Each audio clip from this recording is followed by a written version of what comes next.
A palavra que eu tenho hoje tem o título Vencendo o Medo. Eu gostaria de iniciar falando um pouco da forma como essa semana ela foi ali partida, né, na quarta-feira, com um grande desfile militar lá na China. E nesse desfile militar, comemorando os 80 anos, onde o Japão ele foi derrotado na Segunda Guerra. E naquele grande desfile, o mundo inteiro acompanhou de uma forma perplexa a forma como eles estavam tão alinhados e organizados e se mexiam junto e faziam tudo junto, e grandes armas nucleares.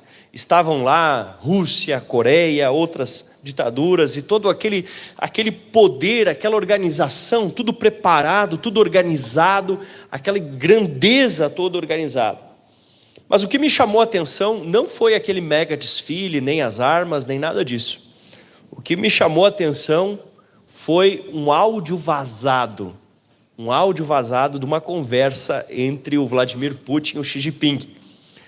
É coisa que a gente coloca lá naqueles buscadores chineses, aquelas inteligências, né, tipo o Gwen, o DeepSeek, e daí quando você coloca aparece em vermelho assim: você está infringindo as regras.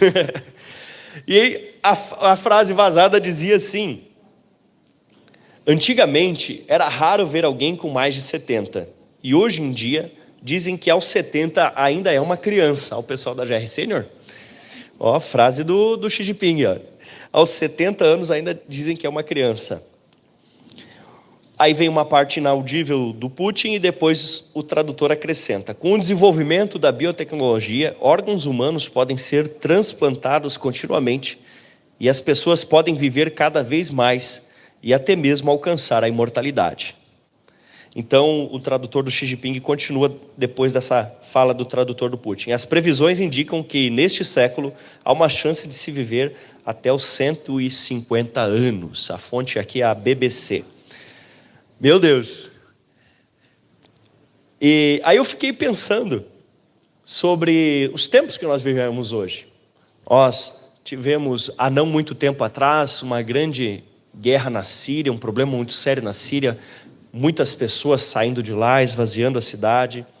Nós tivemos todo aquele conflito no Irã, toda aquela luta. Nós temos todos os conflitos ali envolvendo Israel, envolvendo Ucrânia, agora envolvendo Venezuela. E a pergunta é: será que nós devíamos estar com medo de tudo isso que está acontecendo? E o primeiro ponto que eu gostaria de colocar aqui é o seguinte: o medo da morte. O medo da morte. Quando nós olhamos para uma pessoa como essa, o Vladimir Putin, que alguns consideram como o homem mais rico do mundo. Pastor, mas não é o Elon Musk? Bom, alguns consideram que seja o Putin porque tem outras formas de riqueza ali, né? E como um homem daquele, talvez um dos mais ricos, se não o mais rico do mundo, como esse homem vai ter medo do quê? Quando nós olhamos para Xi Jinping dirigindo uma enorme nação e tudo padronizado, um homem como esse, tão poderoso, vai ter medo do quê? Bom, nesse áudio vazado nós descobrimos do que eles têm medo. Eles têm medo da morte. Eles têm medo da morte.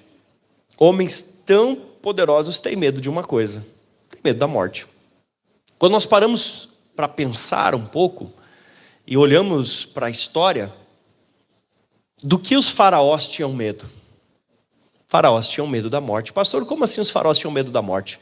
Toda aquela construção, aquelas pirâmides, aquelas coisas eram um desejo de se tornar o quê? Imortais. Esses eram os seus desejos. Inclusive, quando manda lá na Páscoa, possivelmente um dos motivos pelos quais eles tinham que passar sangue nos umbrais das portas é que os egípcios tinham o costume do quê? Escreverem nomes nos umbrais, porque aquilo os ajudaria no pós-vida dentro da crença egípcia, uma busca pela imortalidade. Então o hebreu tinha que abrir mão da crença egípcia e crer somente no Senhor Deus. Então ele passava sangue nos umbrais para apagar aquela antiga crença.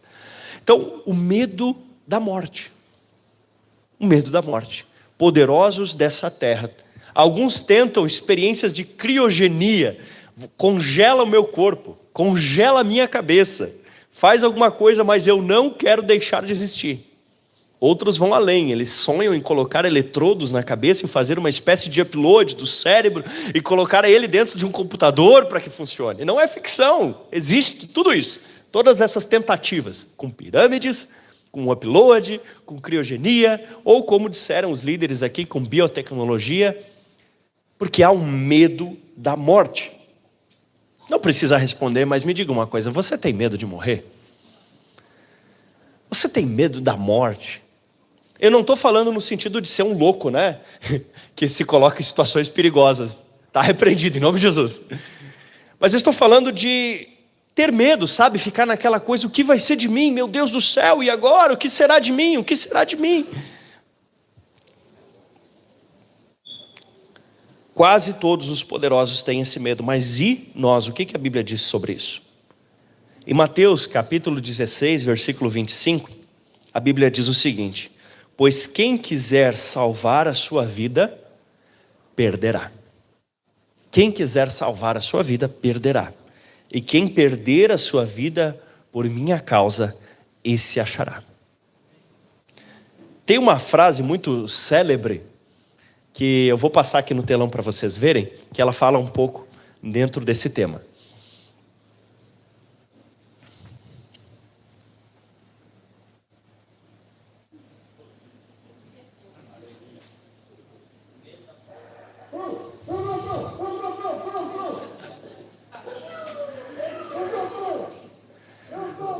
Pode colocar mais alto, pessoal, ouvir.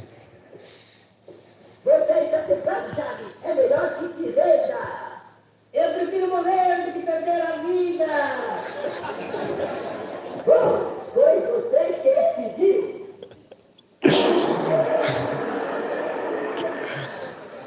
Muito obrigado, equipe da mídia. Mas o Chaves, ele diz ali... Quem diria o Chaves num culto, né, Marcelo? Ai, ai. Vocês esperavam isso dele, não de mim, né?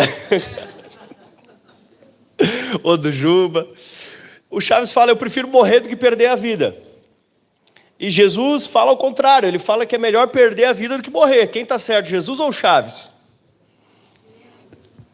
Porque olha só, qual era a ideia do Chaves ali? Claro, é uma brincadeira deles ali, né, um seriado.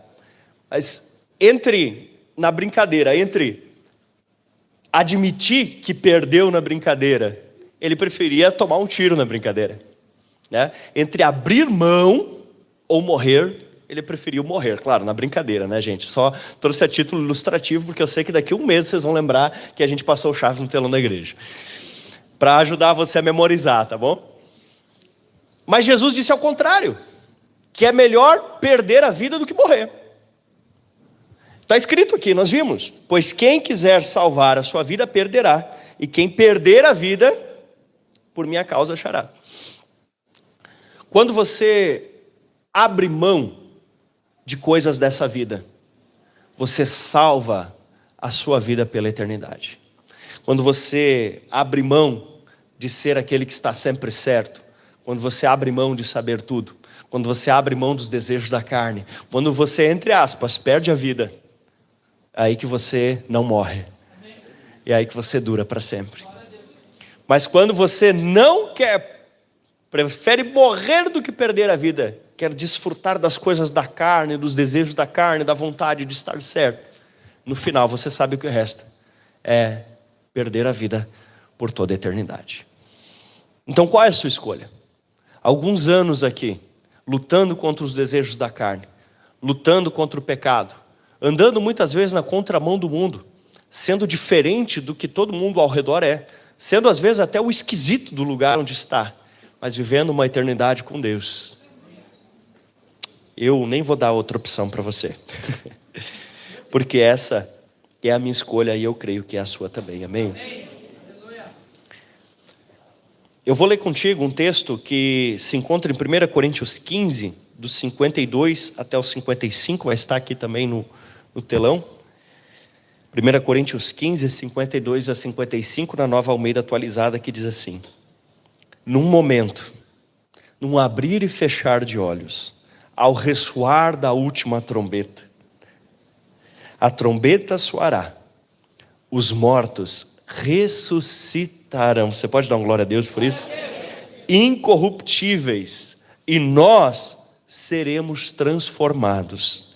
Porque é necessário que este corpo mortal, corruptível, se revista da incorruptibilidade, e o corpo mortal se revista da imortalidade. E quando este corpo corruptível se revestir de incorruptibilidade, o que é mortal se revestirá de imortalidade. Então se cumprirá a palavra que está escrita: tragada foi a morte pela vitória. Onde está, ó morte, a tua vitória? Onde está, ó morte, o teu aguilhão? Aleluia! Quem decide abrir mão da sua vida e entregar ela para Jesus, tem a certeza da vida eterna. Quem tem o Filho, tem a vida. Quem não tem o Filho, não tem a vida. Você que entregou o seu coração para Jesus, você nasceu de novo. Você é uma nova criatura. E você não precisa mais ter medo da morte. Porque quando você, entre aspas, morrer, foi só o corpo mortal que parou. Mas você continuará existindo por toda a eternidade. E você terá um corpo revestido de imortalidade.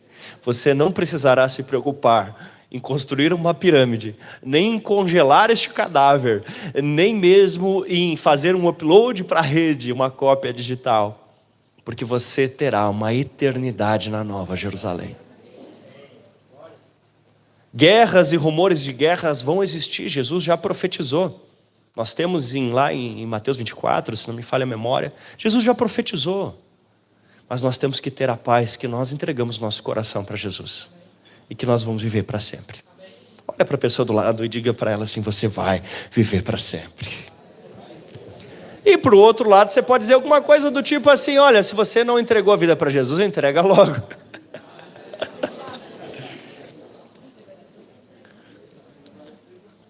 Porque Jesus disse: na casa de meu Pai existem muitas moradas. As moradas são na casa do Pai. Vai morar lá quem for filho. Você precisa dar o seu coração para Jesus. Colocar o seu coração na mão de Jesus. Aceitar Ele como seu Pai. Reconhecer Ele como seu Pai. Para que você possa viver para sempre com Ele. Amém? Se você está em Cristo, você já venceu a morte. E esse medo não precisa mais ser o seu. Amém? Para encerrar esse tópico, cadê o povo que vai morar no céu? Aleluia. Segunda coisa que gera medo nas pessoas. As pessoas têm medo do dinheiro. Ou melhor, da falta de dinheiro. As pessoas têm medo de ficar endividadas. E parece aquele texto bíblico que diz assim: aquilo que temia me sobreveio. Porque as pessoas têm medo de ficar endividadas. E de cada 10 brasileiros, 7 estão devendo. Então aquilo que os brasileiros mais têm medo é o que veio acontecer mesmo, né? Tem dívidas. Mas não é só quem está em dívidas que tem medo disso. Às vezes a pessoa tem muito dinheiro e ela também tem medos financeiros. Porque não é uma questão relacionada a quanto tem, mas é uma questão relacionada a onde está o teu tesouro. Qual é o teu tesouro? E não é o Kiko, tá? Não vou passar outro vídeo agora.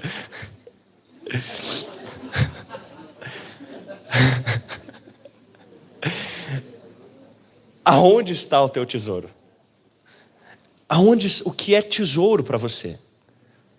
Porque você pode ter uma quantia significativa de dinheiro, desde que isso não seja o tesouro do teu coração. E pode, não pode ficar endividado, não, isso é pecado também. A Bíblia diz: a ninguém devais coisa alguma, exceto o amor. O amor a gente sempre precisa amar mais, mas dívida não é legal o cristão ter dívida, amém? Então se você está nessa situação, estude a palavra, se reorganize, em nome de Jesus você vai sair dessa situação, porque o Senhor tem grandes sonhos para você, não quer que você continue sofrendo com esse peso, amém? Agora eu vou ler um texto bem longo e nós vamos conversar um pouco sobre isso. Porque tem pessoas que pensam assim, que se eu não acumular muito, eu vou ficar velho, endividado, e ninguém vai cuidar de mim, eu vou ficar tirado num asilo público, e outros pensam... Eu não estou falando contra trabalhar duro e se organizar, a gente precisa. Eu estou falando o tesouro do seu coração. Mateus capítulo 6, versículos 19 ao 34. Mateus capítulo 6, 19 a 34. Aqui eu coloquei NVI, mas talvez eu tenha usado NAA, não tenho certeza se está correto aqui. Ambas são boas versões.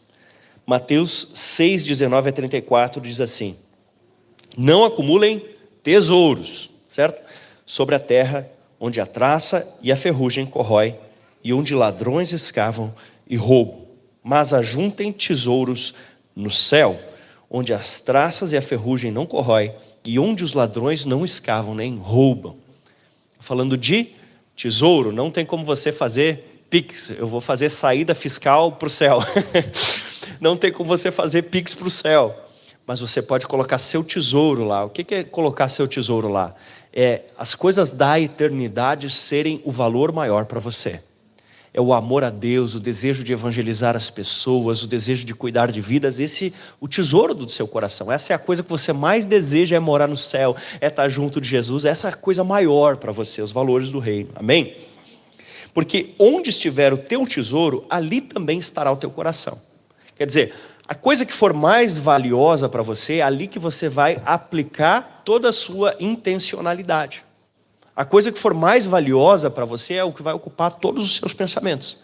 E essa coisa que ocupa a centralidade do teu coração tem que ser o quê? As coisas eternas, o teu Deus, amém? As coisas do céu. E o texto continua e está falando do mesmo assunto ainda. Os olhos são a lâmpada do corpo. Se os seus olhos forem bons, todo o teu corpo será cheio de luz. Nós estamos ainda falando da vida financeira. Se, porém, os olhos forem maus, todo o teu corpo estará em trevas. Portanto, se a luz que está em você são trevas, que grandes trevas serão. Então, se a pessoa tem o tesouro dela nos bens e na riqueza, e ela olha só para isso, ela tem uma visão da vida focada apenas na área monetária, isso é uma grande treva sobre a vida dela. Se ela olha só para a riqueza, só para o dinheiro, e isso ocupa o pensamento dela, tudo é por causa disso, para isso, é ao contrário da música que a gente cantou. A gente cantou por ele que eu estou gastando a minha vida. Então, a gente precisa, aqui fala de bons olhos, olhar para os bens e a riqueza como objetos que nós usamos a nosso favor, e não como donos do nosso coração. Não como coisas que nos controlam, que regem a nossa vida. Amém? Porque o versículo 24 completa, olha: ninguém pode servir a dois senhores, porque ou irá odiar a um e amar o outro, ou irá se dedicar a um e desprezar o outro. Vocês não podem servir a Deus e as riquezas. E a palavra usada para riquezas no texto, na língua grega em que foi escrito, é literalmente mamon. Mamon se refere a essa personificação do amor ao dinheiro. É um demônio, mamon. Ninguém consegue viver uma vida de adoração a mamon e ao mesmo tempo viver uma vida de adoração a Deus. Você vai ou irritar um ou irritar o outro. Você tem que escolher um só Deus sobre a sua vida. Versículo 25. Por isso digo a vocês, não se preocupem com a vida, quanto ao que irão comer ou beber, nem com o corpo, quanto ao que irão vestir. Não é a vida mais que o alimento, e o corpo mais do que as roupas? Observem as aves do céu, que não semeiam, não colhem, não ajuntam em seus celeiros. No entanto, o Pai de vocês, que está no céu, a sustenta. Será que vocês não valem muito mais do que as aves? Quem de vocês, por mais que se preocupe, pode acrescentar um côvado ao curso da sua vida? E por mais que se preocupe com o que vão vestir, observem como crescem os lírios do campo, que não trabalham nem fiam. Eu, porém, afirmo a vocês que nem Salomão, em toda a sua glória, se vestiu como qualquer um deles. Daí vem a frase que o Roberto diz de vez em quando nas brincadeiras. Nem Salomão usa essa... Ele tirou daqui essa frase. Ora, se Deus veste assim a erva do campo, que hoje existe e amanhã é lançada no forno, não será muito mais com vocês, homens de pequena fé? Portanto, não se preocupem dizendo o que comeremos, ou o que beberemos, ou com que nos vestiremos, porque é os gentios que procuram todas essas coisas. O Pai de vocês que está no céu sabe que precisam delas. Mas busquem, pois, em primeiro lugar o reino de Deus e a sua justiça, e todas essas coisas serão acrescentadas. Aleluia. Portanto, não se preocupem com o dia de amanhã, pois o amanhã trará os seus cuidados. Basta ao dia o seu próprio mal. Queridos, a Bíblia não está falando que você pode ser vagabundo, tá? Eu já expliquei aqui que a Bíblia deixa muito claro que tem só uma situação onde a pessoa não precisa trabalhar. Só tem uma situação, que a Bíblia diz assim, aquele que não trabalha, que também não coma. Então, se você decide viver uma vida eterna de jejuns, não vai comer mais, então não precisa trabalhar. Do contrário, diz assim, aquele que não trabalha, que não coma. Ou que nem o seminário Dona Araci, que já trabalharam bastante, a Dona Lourdes trabalharam bastante, se aposentaram, hoje não precisam mais trabalhar, só quando querem, né? Estão ali, dirigindo a GR Sênior. Do contrário, é necessário. Mas o que esse texto fala? Não é sobre ser acomodado, não correr atrás das coisas, ou desorganizado, ou desperdiçador. Não é isso, não é isso. Ele fala de, como termina ali, buscai, pois, em primeiro o reino de Deus e a sua justiça.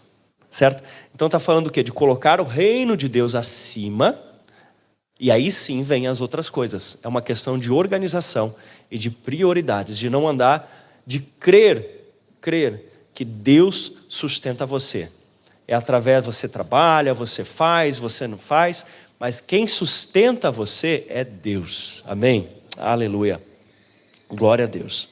Então, faça assim o dinheiro, mas use ele como uma ferramenta para a glória de Deus. Vai lá, estuda, vai lá, trabalha, vai lá e te organiza, mas usa tudo isso para a honra e para a glória do teu Deus. Amém?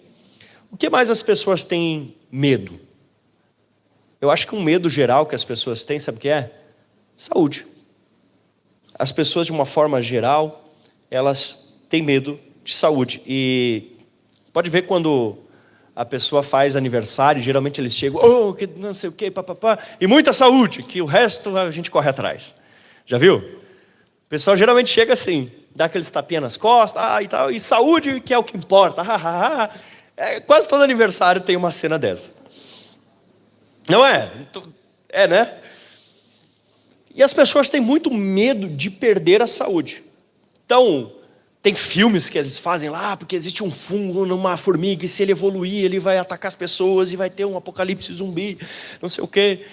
Aí passamos recentemente aí pelo quê? Pandemias, né? Teve aí H1N1, teve lá Covid, né? Teve não sei o quê. Aí a gente olha as fotos e vai lembrando, né? Eu lembro da minha irmã, quando teve a história lá da gripe do porco, a minha irmã lá, ela tinha um cofrinho, e daí ela botou um copinho de cafezinho assim no nariz do porquinho para fazer de conta que era uma máscara, né? Aí tivemos agora a Covid e a gente olha as fotos, eu tenho até foto em casamento com a máscara, né? Na época ali, toda aquela situação. E a gente vai lembrando que as pessoas, elas têm um medo muito grande quando se fala de saúde. E agora é difícil, porque a gente nem sabe mais direito qual vídeo é verdadeiro, qual é feito por IA, o que está acontecendo. Meu Deus. Mas tem uma coisa que não muda. Aquela velha Bíblia de papel. Aquela lá está sempre atual, está sempre funcionando, está sempre boa. E eu digo para você, compre uma Bíblia de papel. Recomendo a Nova Almeida atualizada, se você já tem o costume de ler a Bíblia.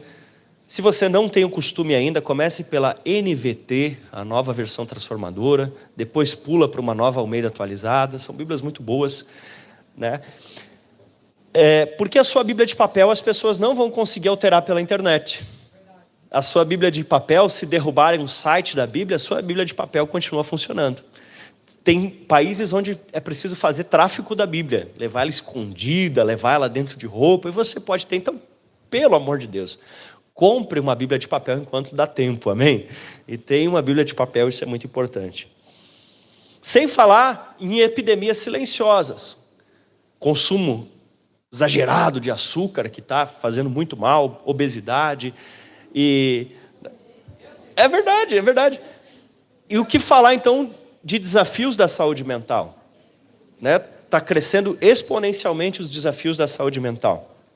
Então as pessoas se preocupam sobre saúde, elas têm medo em relação à saúde. E às vezes o próprio medo da saúde adoece. Vamos lá, o que a Bíblia nos ensina? Nós temos que lembrar de Isaías capítulo 53, versículos 4 e 5. Isaías 53, 4 e 5. Esse capítulo acho que muitos sabem decor, se não sabem vão saber em nome de Jesus. Diz assim: certamente ele tomou sobre si as nossas enfermidades, aleluia, e as nossas dores levou sobre si. Te contar um segredinho aqui, texto escrito em hebraico, e lá eles usam a palavra aqui choli, depois eles usam makob, e essas palavras combinadas, elas dão uma ideia de um sacrifício de Jesus tão perfeito que ele cobre a restauração da nossa saúde do corpo e também a nossa saúde da alma, a nossa saúde emocional. Olha que coisa interessante. Levou sobre si. E nós o considerávamos como aflito, ferido de Deus e oprimido. Por que eles consideravam ele ferido de Deus? Porque a profecia dizia: maldito aquele que for pendurado no madeiro. Então Jesus estava debaixo da nossa maldição. Na cruz Jesus estava pagando a nossa maldição. Mas ele foi transpassado por nossas transgressões, esmagado por causa das nossas iniquidades. O castigo que nos traz a paz estava sobre ele. Você tem que decorar esse negócio, pelo amor de Deus.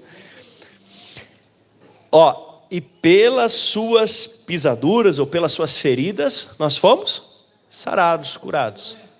Amém? Então o que acontece? Olha só. Jesus perdoou os teus pecados na cruz?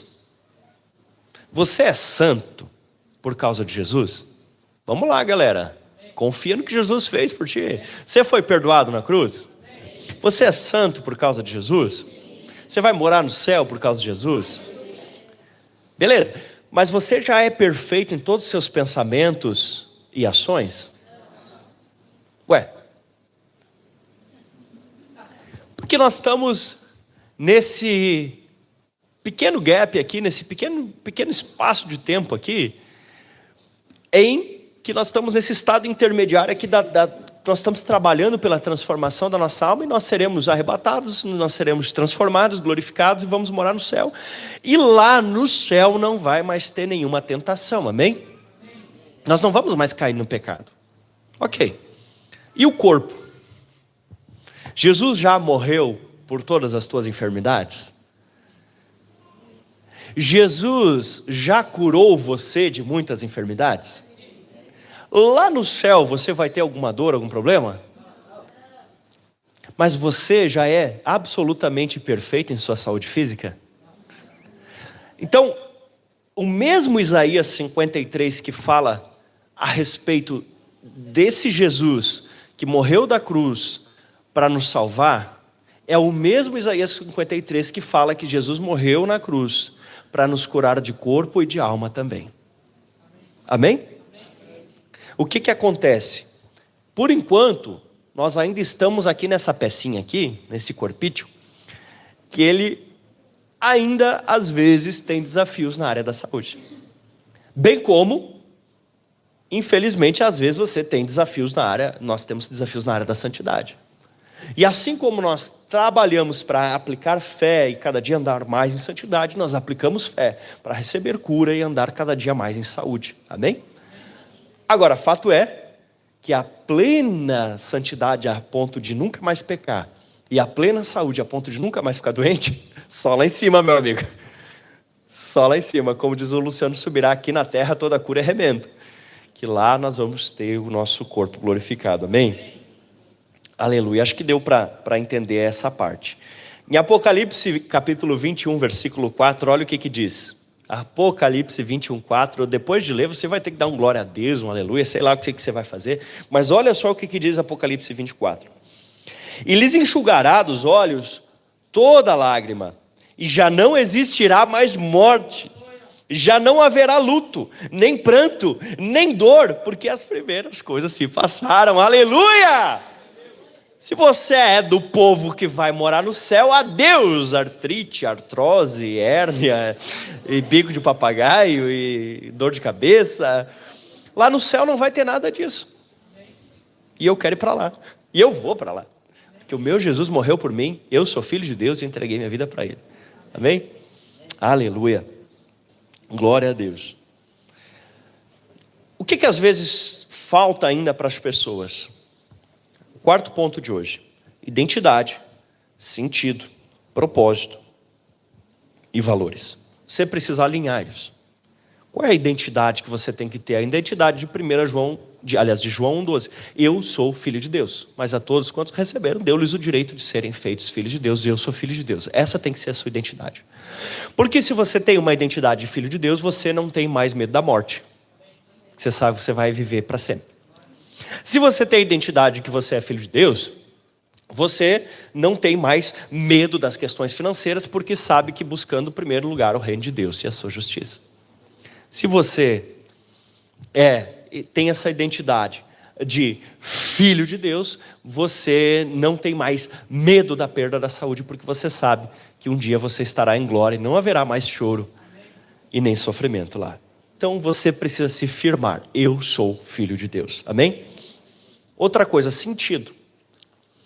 As pessoas, elas hoje em dia não têm mais identidade, elas não sabem mais quem elas são, o que elas são. Elas perderam sentido e elas ficam se procurando. Qual é o sentido da vida? Por que eu estou aqui? Para que eu existo? Qual é o sentido da minha vida? E eu te confesso que eu já perguntei várias coisas dessas. Qual é o sentido? Para que eu estou aqui? Mas você tem um sentido, você está vivendo por algo maior. É algo maior, é algo além de você, é uma eternidade, é a salvação de vidas. Amém? E você tem um propósito. Você sabe que a sua existência aqui, ela se torna relevante por causa daquele que te valoriza. Talvez você já ouviu aquela história da nota de R$100, que ela tem valor no bolso do dono, mas na sarjeta ela não tem valor. Quer dizer, vamos pegar outra nota, né? De R$100 não está valendo tanto hoje em dia. Vamos pegar de 200. A nota de R$200, ela tem valor no teu bolso. Mas se ela tiver lá dentro do bueiro, o rato não sabe o valor que ela tem. O ser humano tem valor quando está com Cristo. Quando ele está andando com o inimigo, com o Satanás, ele não é valorizado lá, porque não sabe o valor que ele tem, mas quando está com Cristo, ele recebe valor. Então eu tenho um propósito. Qual é o meu propósito? Eu tenho uma missão e um propósito de lançar essa semente, anunciar o evangelho, de ganhar vidas para Jesus e de cuidar dessas vidas. Ah, é porque tu é pastor? Não, meu filho, é porque eu sou filho de Deus, é porque eu sou crente. Essa missão é para todos nós. Você vai olhar Marcos 16, você vai olhar Mateus capítulo 28 e você vai perceber que essa é a missão que nós temos. Nós somos chamados a ganhar vidas para Jesus, aleluia. E nós temos valores, queridos. Nós temos valores que não ficam mudando de acordo à ocasião. Nós temos valores de integridade, de verdade, de honestidade, não porque alguém pede para a gente, mas porque eu sou filho de Deus. E um filho maduro, na ótica da Bíblia, é aquele que pelas suas atitudes você acha parecido com o pai. É isso aí, né, Marcelo? Você acha parecido com o pai pelas atitudes que ele tem, pela forma como ele se comporta. Você diz, olha, esse aí age igual o pai. Olha, esse aí é o filho do fulano, olha como ele é igualzinho. Então esses são nossos valores, nós agimos assim que nós somos filhos de Deus, e Deus tem um jeito de agir, nós somos filhos dele, queremos honrar o nome de Deus e nós agimos assim, não é por conveniência, não é por quanto nos pagam ou fazem, é porque nós temos valores, amém? Você precisa disso, você precisa se assumir, eu sou um filho de Deus, eu vivo com sentido, eu cumpro o meu propósito e eu permaneço firme nos valores do reino. Eu tenho identidade em Cristo Jesus, eu tenho sentido nessa vida, eu tenho um propósito eterno e valores que não se corrompem. Amém? Então eu pergunto para você tem medo do quê? É hora de entregar o coração para Jesus, encher-se de Jesus e deixar com que Jesus transforme a tua vida, a tua história e largar esses medos de lado. Eu convido você nessa semana a refletir sobre esses textos que a gente estudou, vão estar lá no fontecaxias.com, no missões.org, no aplicativo da igreja, que você não baixou ainda, baixa o aplicativo, se cadastre lá. Fonte Caxias, Igreja Fonte de Vida em Caxias do Sul, Fonte Church em Caxias do Sul, na lojinha de aplicativos, Fonte Church em Caxias do Sul, e aí você vai encontrar lá, ficar por dentro de tudo da igreja. Releia esses versículos, se baseie na palavra de Deus, creia no teu Deus, fique firme com Ele e deixe Jesus curar você desses medos. Talvez alguém aqui ainda esteja com medo da morte, talvez alguém aqui ainda fique pensando, o que vai ser de mim depois? Para onde eu vou? O que vai acontecer comigo? Deixa eu te contar uma coisa, entrega o teu coração para Jesus, sabe? Talvez você diga assim, não sei mais o que eu faço da minha vida. Entrega ela para Jesus, que Jesus sabe o que fazer com ela. A vida está muito difícil, experimenta nascer de novo então. Como assim? Quando você entrega, a Bíblia diz que é necessário nascer de novo. Jesus falou para Nicodemos em João capítulo 3. Você precisa nascer de novo. O que é nascer de novo? Todo mundo nasceu da mãe. Nasceu da barriga da mãe. Mas agora você precisa dizer, Senhor, eu confesso Jesus Cristo como o Senhor da minha vida. Como eu já falei e repito, João capítulo 1, 12 fala, mas a todos quantos o receberam, deu o direito de serem feitos filhos de Deus. Em Romanos também fala, se com a tua boca confessar, declarar que Jesus Cristo é o Senhor, será salvo. Isso é o novo nascimento. É quando você entende que precisa de Jesus, que depende de Jesus, que precisa entregar o coração nas mãos de Jesus. E eu quero convidar você a fazer isso essa noite. Se você pode, feche os teus olhos, para que nada te distraia, para que você não fique sonolento. Eu convido você a se colocar de pé. E eu te pergunto, você tem medo do quê, meu amigo? Tem medo de ficar sozinho? Nós te apresentamos uma família chamada igreja. Tem medo de morrer? Nós te apresentamos Jesus que te salva pela eternidade. Tem medo de ficar doente? Eu te apresento um lugar chamado Nova Jerusalém, vulgo céu, um lugar onde não haverá mais choro, nem dor, nem pranto, nem luto, onde Ele enxugará dos olhos toda lágrima. Você tem medo do quê, meu irmão? Talvez hoje você tenha medo porque descobriu que as moradas do céu são para os filhos. E talvez você pense assim, será que eu sou mesmo um filho de Deus? Será que eu tenho a salvação? Eu quero convidar você a entregar o teu coração para Jesus nessa noite. A convidar Jesus para te salvar. A convidar Jesus para ser o Senhor da tua vida. A convidar Jesus para mudar a tua história. A convidar Jesus para mudar quem você é. E você ser livre desses medos, dessas inseguranças. E encontrar a paz que excede todo entendimento. Você pode, eu te ajudo a fazer essa oração. Se você quiser, você pode repetir essas palavras depois de mim. Dizendo assim, Jesus. Você pode fazer essa oração, entregar o teu coração. Repita comigo, diga, Jesus, hoje eu entrego a minha vida para ti. Eu recebo sobre mim o perdão dos pecados conquistados naquela cruz. Deus, eu te recebo como meu Pai. Jesus, perdoa os meus pecados. Me faz nascer de novo. Minha vida agora é tua. Pai, em nome de Jesus, eu renuncio às trevas e peço, envia o teu Espírito Santo sobre mim, em nome de Jesus. Amém, amém. Eu quero conhecer você, se você fez essa oração pela primeira vez, ou se hoje você está voltando para Jesus. Quero conhecer você, deixa eu ver. Quem é que fez essa oração pela primeira vez? Ou hoje está voltando para Jesus? Tem alguém? Se tem alguém, eu ficaria muito feliz se você pudesse vir até aqui para a gente conhecer você. E com certeza alguém vai vir junto com você. Glória a Deus. Vamos aplaudir o Senhor Jesus, aleluia. Glória a Deus. Seja muito bem-vindo à família. Um dia eu vim para frente assim também, tá? Chamaram no culto e eu fui para frente também.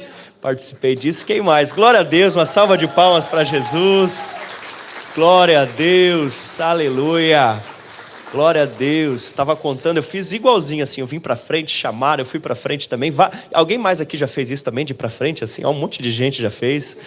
Glória a Deus. Quem mais hoje está entregando a vida para Jesus ou se reconciliando com Jesus? Vem cá, com amor e carinho, você pode dar uma perguntadinha, se alguém do seu lado quer ir lá na frente também, daí você vem junto, dá uma perguntadinha, se alguém hoje está entregando o coração para Jesus, ou está se reconciliando com Jesus, aleluia, nós estamos muito, muito felizes com a decisão de vocês. Nós vamos orar pela vida de vocês agora, e depois de nós orarmos com vocês, vocês vão ganhar também um presentinho. Aí depois que vocês ganharem o presentinho e os obreiros falarem com você, daí depois, se você quiser, pode retornar ao seu lugar. Mas primeiro nós queremos orar por você e dar um presentinho, porque a família toda vai orar por você agora. Vamos estender as mãos na direção destes amados, dessas amadas. Pai, no nome de Jesus, nós te agradecemos por cada pessoa que nessa noite está hoje aqui, Senhor, entregando o coração para Ti. Nós, como igreja, queremos recebê-las como família na fé, Senhor. Nos ajuda, Senhor, a como família na fé cuidar bem delas, Pai. Que nós possamos ser instrumento do Senhor de cura, restauração e transformação nas suas vidas, Senhor. Nós assim abençoamos a cada uma delas, Senhor, em nome de Jesus, e declaramos que tudo que era das trevas agora está cancelado em nome de Jesus. Todo ataque das trevas, declaramos que sejam cheias do Teu Espírito Santo, e pedimos que o Senhor coloque os Teus anjos ao redor e que todo medo caia por terra em nome de Jesus, amém. Vamos aplaudir ao Senhor Jesus, aleluia, glória a Deus. E se você entregou a vida para Jesus, ou se reconciliou com o teu Senhor hoje mesmo, você já pode participar também da ceia que nós teremos logo a seguir. Muito obrigado, Deus abençoe vocês, muito obrigado, glória a Deus. Mas, sabe, além daqueles que hoje fizeram essa oração, entregando o coração para Jesus, talvez você, mesmo sendo já um filho de Deus, você de alguma forma tem tido medos ainda. Eu peço, coloque a mão no seu coração e apresente diante de Deus os medos que você tem tido, os desafios que você tem tido. Coloque isso diante de Deus. Pai, no nome de Jesus, eu quero interceder agora por cada um dos meus irmãos, Senhor. Cada um daqueles que tem tido algum tipo de medo, Senhor. A Bíblia diz em 1 João capítulo 4, versículo 18, que no amor não existe medo. Antes, o perfeito amor lança fora o medo. Senhor Jesus, que o Teu amor encha cada um dos nossos corações, para que, Paizinho querido, hoje nós possamos, Senhor, ter a liberdade, Senhor, a liberdade de viver, Senhor, para a honra e glória do Teu nome, sem medo, sem medo. Traz a paz, Senhor. Traz a paz que é fruto do Espírito, Senhor. Traz a paz que excede todo entendimento, Senhor. Traz a paz, a confiança em Ti. Traz a palavra que é tão pequena, mas talvez a mais poderosa. Coloca fé nos nossos corações, para que possamos crer nessa obra maravilhosa que o Senhor fez por nós, em nome de Jesus, amém, aleluia, glória a Deus, glória a Deus.